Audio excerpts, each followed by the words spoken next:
কুষ্টিয়া দৌলতপুর থানা পুলিশের অভিযানে মঙ্গলবার দিবাগত রাতে উপজেলার মথুরাপুর ইউনিয়নের হোসেনাবাদ কৈপাল এলাকায় অভিযান চালিয়ে একটি ওয়ান শুটার গান দেশীয় তৈরি আগ্নেয়াস্ত্র 13 রাউন্ড গুলিসহ ওই দুই যুবককে আটক করেছে।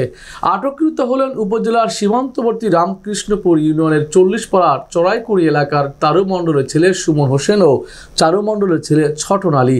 এ বিষয়ে ওসি শেখ আওয়াল কবির বলেন, আসামিদের বিরুদ্ধে দৌলতপুর থানার অস্ত্র আইনে মামলা হয়েছে। দুপুরের মধ্যে তাদের কারাগারে পাঠানো হবে। মাদক ও অস্ত্র উদ্ধারে দৌলতপুর থানা পুলিশ কাজ করছে।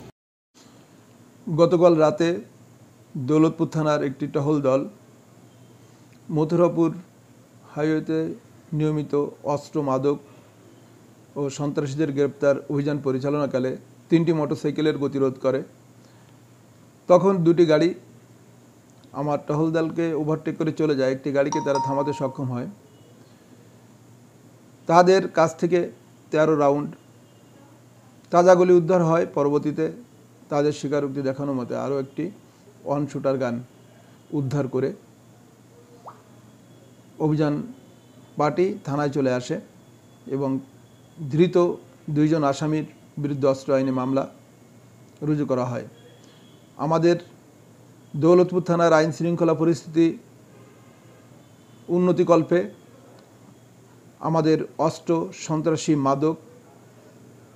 মাদক ব্যবসায়ীদের বিরুদ্ধে অভিযান অব্যাহত থাকবে।